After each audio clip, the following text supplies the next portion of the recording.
5 से 10 मिनट के अपने संबोधन रखना चाहूँ। वेलकम।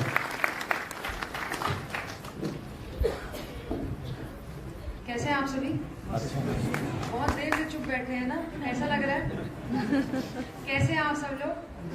तो जोर से बोलिए ना, ताकि इतने देर से बात करने का भी मन होगा तो निकल जाए। एकदम अच्छे। Thank you. मैं एक्चुअली यहाँ पे आयोजक गण जो थे उन्होंने हमें कुछ टॉपिक्स दिया हुआ था जिसके अनुसार बोलना है, लेकिन मुझे ना जब फुटबॉल अपने ही कोर्ट में होती है तो ही खेलने में मजा आता है, वरना मैं ऐसे नहीं खेलती। जब यूपीएससी की तैयारी वगैरह कर रहे होते थे तो जरूर ऐसे लिखना था, कुछ लिखना था, तो जो वो बोल रहा है वही लिखना था, वरना तो आज जहाँ है वो बन नहीं पाते। परंतु मैं आपसे अनुमति लेकर थोड़ा फ्री स्टाइल बोलना चाहूंगी, और उससे और ज्यादा फ्री स्टाइल ये बोलना चाहूंगी कि यदि आप में से कोई प्रश्न करना चाहते हैं, हमारे समक्ष इतनी दीदी बैठी है, माएँ बैठी हैं, या हमारे भाई बंधु जो भी बैठे हैं, अगर आप कुछ प्रश्न करना चाहते होंगे तो मेरे लिए और आसान हो जाएगा उस टॉपिक पे बोलना। तो कृपया अगर वैसा फॉर्मेट हम चाहें, आपके मन में कोई प्रश्न हो तो आप जरूर पूछिएगा। लेकिन पहले मेरा प्रश्न, पीछे जो बैठे वो कौन लोग हैं? जो ऊपर पीछे बैठा वो कौन सा गण है?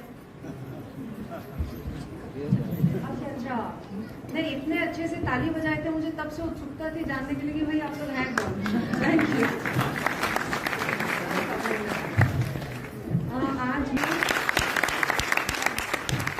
मुझे ऐसा लगता है कि हाँ, ये उदाहरण है। हाँ, भारत में काफी विरोधाभास देखे जाते हैं, जैसे अभी भैया कह रहे थे कि आज तक अमेरिका में राष्ट्रपति नहीं बन पाया महिला, लेकिन हम जिस देश से बिलोंग करते हैं, हम जहाँ से हैं, हमारे पास महिला प्रधानमंत्री रही, हमारे पास महिला राष्ट्रपति है। एक, मैं इसमें अपना नाम नहीं लेना चाह रही हूँ, लेकिन मैं ये कहना चाहूंगी कि अगर प्रशासन ने या किसी और ने ये माना कि नया जिला है, और केवल मैं नहीं, ऐसी और कलेक्टर्स भी हैं बाकी, कि एक महिला उस नए जिले का निर्माण कर सकती है, चाहे एसपी के रूप में हो, कलेक्टर के रूप में हो, तो हाँ, ये भी महिला सशक्तिकरण का उदाहरण है। और हाँ, ये माना जा रहा है कि महिलाएं स्वावलंबन की ओर बढ़ रही है। मेरे इतने सारे इंस्पेक्टर्स हैं, कल ही मैं बताना चाहूंगी, आपके सामने सतीश बैठे हुए हैं, आप लोग सब व्हाट्सएप में स्टेटस लगाते हैं, मैं भी उसका स्टेटस देख रही थी, अपनी बेटी के साथ डांस कर रहा था। वो एक पुरुष अपनी बेटी के लिए सपने देख रहा है, तो क्या ये महिला सशक्तिकरण का उदाहरण नहीं है? आप सबको अपनी बच्चियों को देखकर लगता है कि मेरी बेटी ये बने वो बने, तो क्या ये महिला सशक्तिकरण का उदाहरण नहीं है? परंतु एक बात है, लेकिन एक पिता सोचता है कि मेरी बेटी ये बने, लेकिन एक पति नहीं सोच पाता। प्रॉब्लम यही है।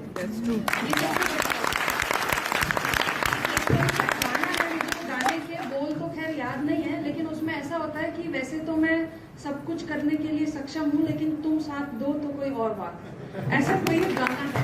तो मुझे ऐसा लगता है अगर जीवन में कभी ऐसा हो, आज हमारे सामने जो बैठे हुए हमारे भाई लोग हैं, कभी आपका विवाह हो, या आपकी धर्मपत्नी हो, या आपकी बहनें हो, या आपकी माताएं हो, जो आपको बड़ा कर दिया, उसके में इतनी क्षमता तो है कि वो अपने आप को बड़ा कर सकती है, लेकिन आप साथ दें तो कुछ और बात है। तो कृपया आप सभी उनका दो चार छोटी छोटी बातें हैं जो मैं कहना चाहूंगी। मैं 2-4 दिन पहले ग्वालमुंडी, एक बहुत ही दूरस्थ स्थल है हमारे यहाँ का, एक ट्राइबल एरिया है, बैगा जनजाति वहाँ पे रहती है, वो सालेवारा थाने में आता है। सालेवारा थाने से कुछ 25 किलोमीटर होगा, मध्य प्रदेश से मात्र 1 किलोमीटर है। मैं वहाँ पर गई, हमारा एक कम्युनिटी पुलिसिंग के तहत एक कार्यक्रम का आयोजन हुआ था, और उसमें थी मैं, जब हम वहाँ पे भोजन कर रहे थे तो एक बच्ची मेरे पास आई और वो चुपके से मुझे बोली, मैम मुझे आपसे कुछ बात करनी है। मैंने बोला हाँ बताइए। वो बोली कि मेरे, उसकी उम्र कुछ 16-17 साल रही होगी। उसने बोला कि मेरे मम्मी पापा मेरी शादी करवाना चाहते हैं, लेकिन मैं पढ़ना चाहती हूँ। तो इस प्रकार की जो चीजें हैं, आप यहाँ पे देखिए, ये भी एक विरोधाभास है कि उतने दूरस्थ स्थल में रहने वाली बालिका अपने लिए सपने देख रही है, वो चाह रही है कि मैं पढ़ना चाहती हूँ।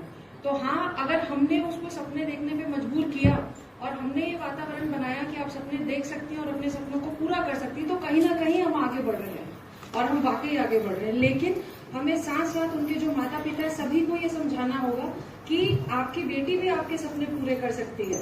केवल बेटी का विवाह करना ही सपनों को पूरा करने के बराबर नहीं। मैंने उनसे पूछा कि आप ऐसे क्यों कर रही हैं, तो उन्होंने बताया कुछ आर्थिक समस्याएं हैं या कुछ और है, जो भी होगा।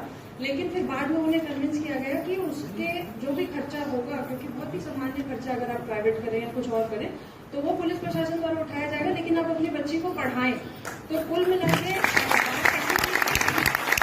इस चीज को समझना होगा और हमें अपने साथ नहीं दूर दूर तक इस बात को फैलाना होगा। मैं आपको ऐसे एक दो और छोटे उदाहरण देना चाहती हूँ। अच्छा, मैं एक प्रश्न आपके समक्ष रखना चाहती हूँ जो मेरे दिमाग में काफी गूंजता है और आपको थोड़ा सा कॉन्ट्रोवर्शियल भी लगे मे भी। भैया ने पहले मेरा नाम लिया तो बोला अंकिता मिश्रा, तो आप में से बहुत लोगों को लगा होगा कि अरे मैडम तो शर्मा है ना। तो लेकिन मैं आपसे ये पूछना चाहूंगी, मेरी माता जी का सरनेम जो था पहले तो मिश्रा था, तो मुझे कुछ नहीं लगा क्योंकि मेरे को पता है कि मैं 50% पापा की हूँ तो 50% मम्मी की भी हूँ। लेकिन ऐसा क्यों है, ऐसा क्यों हुआ, कब हुआ, कोई नहीं जानता है ना, कि हमें तो नहीं लगा आजकल। लेकिन एक बच्ची का नाम था, तो जो भी नाम रहा होगा XYZ, उस लेडी ने किसी पंजाबी के साथ विवाह किया था, तो एक बार उसका सरनेम था और एक बार उसका सरनेम था। मुझे बहुत अच्छा लगा वो पैटर्न कि कम से कम कहीं ना कहीं, पर मुझे उससे ज्यादा ये लगा कि उस महिला ने अपने अधिकार के लिए कहीं ना कहीं लड़ाई की होगी पक्का, कि मतलब मेरा नाम भी मेरी बेटी के नाम में जोड़ा जाए। मैं ये नहीं कह रही हूँ हम ऐसा करें, ऐसा नहीं है, परंतु ये सिर्फ एक सोच की बात है कि सिर्फ एक थॉट दे रही हूँ मैं आपको, आपके लिए सोचने के लिए कि क्या ये सब भी पितृसत्तात्मक सोसाइटी का पार्ट नहीं है कि हम अपने नाम में और अपने सब कुछ में, जबकि हमें पता है कि हमारा हिस्सा आधा माँ का है और आधा पिता का है, तो पर भी हम ऐसा करते हैं। तो सिर्फ आप इस बारे में सोचिएगा। और लोग कहते हैं ना कि हमें अधिकार दिया जाए, तो मैं आपसे पूछना चाहती हूँ, आप उनको अधिकार देने वाले कौन होते हैं? मतलब कई बार मैंने ऐसा सुना है कि पति जो है वो बोलता है कि मैंने इसको पढ़ने दिया, तो आप कौन होते उसको पढ़ने देने वाले? उसके माता पिता उसको बचपन से पढ़ा रहे हैं, वो बचपन से पढ़ रही है। और आज की डेट में भी ये बात बहुत जरूरी है। आप जितने लोग हमारे समझ बैठे हुए, मैं हाथ जोड़ के आपसे निवेदन करना चाहती हूँ, आप अपनी बेटियों को पढ़ा रहे हैं, अब बाद में ये मत बोलिएगा कि वो कमजोर हो जाए, वो झुक जाए। अरे भाई, इतना पढ़ेगी, आज की डेट में वो कोविड में जाती है, कॉमन एजुकेशन है, लड़के भी हैं वहाँ पे, लड़कियां भी है। अक्सर क्लास में लड़कियां टॉप कर देती है, लड़के नहीं कर पाते। अब बाद में उस लड़की को बोलेंगे अरे थोड़ा सा झुक जाना यार, वो बच्ची तो पहले ही फर्स्ट आती रही है, अब आप अननेसेसरी उसको इस प्रकार की चीजें लाएंगे उसके मन में, तो वहीं पे ही आज की डेट में हमको सोसाइटी में जो कॉन्फ्लिक्ट दिख रहा है, जो लड़ाई हम जो देख रहे हैं, वो कहीं ना कहीं इस बात की कि हम बच्चियां पढ़ ले रही हैं, फिर अपने अधिकारों को जानने भी लग गई, जिस प्रकार से सर कह रहे थे, अपने अधिकारों को जानने भी लग गई है, फिर उसके बाद आप कहेंगे कि इसको थोड़ा सा छोड़ दीजिए, अपने अधिकार को छोड़ दीजिए, तो कहीं ना कहीं वो चीज हो नहीं पाती। तो आप सभी जितने पिता हैं, मैं आपसे निवेदन करना चाहूंगी कि अपनी बेटियों को इतना स्ट्रांग बनाइए कि कहीं पर भी, और हमेशा उसका साथ दीजिए। कई बार हम थोड़े से कमजोर हो जाते हैं, जब उसकी शादी हो जाती तो पिता अक्सर जो पहले दहाड़ता रहता था वो कमजोर हो जाता है। बहुत अच्छे अच्छे उदाहरण ऐसे मैंने स्वयं देखे। तो कृपया आप अपने आप को स्ट्रांग ही रखिए।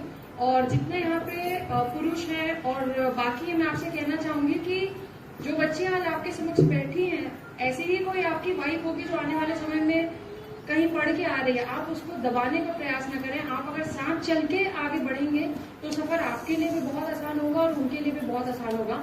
और मैं उन व्यक्तियों को तहे दिल से उनका आदर करती हूँ और बहुत इज्जत है मेरे मन में उनके लिए, जो अपने घर में जितनी भी महिलाएं हैं उन्हें आगे लाने में काफी सारे त्याग करती हैं। और हाँ, ऐसा नहीं है, ऐसे कई उदाहरण हैं हमारे आसपास भी कि जिसमें बहुत सारे मतलब पुरुषों ने भी महिलाओं का साथ दिया है। मैं ये कहना चाहूंगी कि क्या हमने कभी सोचा है, हम बोलते हैं कि हमारी स्थिति इतनी कमजोर हो गई है, लेकिन भारत वही देश है जहाँ सिर्फ एक मात्र देश होगा जहाँ माँ की पूजा होती है, जहाँ हम दुर्गा माता की पूजा करते हैं। तो क्या शिव ने शक्ति का साथ नहीं दिया होता तो शायद शक्ति भी उतनी स्ट्रांग नहीं होती।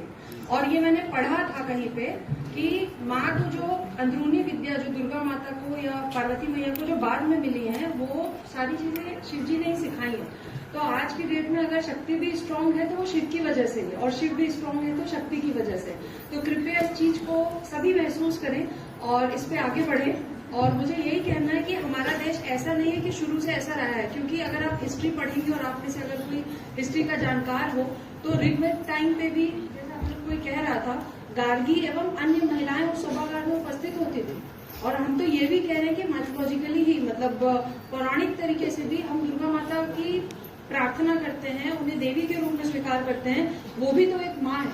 और सभी महिलाओं से मैं ये कहना चाहूंगी कि अगर वो कर सकती है तो हम क्यों नहीं कर सकते। आप कभी ये सोचें कि अगर दुर्गा माता किसी चीज को कर सकती है तो हम क्यों नहीं कर सकते। मैं एक बहुत छोटा सा उदाहरण देना चाहूंगी। जब मेरे बस्तर में पोस्टिंग हुई तो काफी सारे लोगों ने सोचा कि मतलब महिला है, उसके पहले इतने बड़े पद पे किसी महिला अधिकारी की पोस्टिंग नहीं हुई थी, वो नक्सल संवेदनशील क्षेत्र में। तो उन्होंने बोला, तो मैंने अपने दिमाग में सिर्फ दुर्गा माता की ही कल्पना की थी, जो आज मैं आप सबके समक्ष रख रही हूँ, कि अगर वो एक योद्धा भी है, वो एक स्त्री भी है, वो एक बेटी भी है, वो एक पत्नी भी है, सब कुछ है, तो अगर माँ इतने असुरों का संहार कर सकती है तो हम क्यों नहीं कर सकते।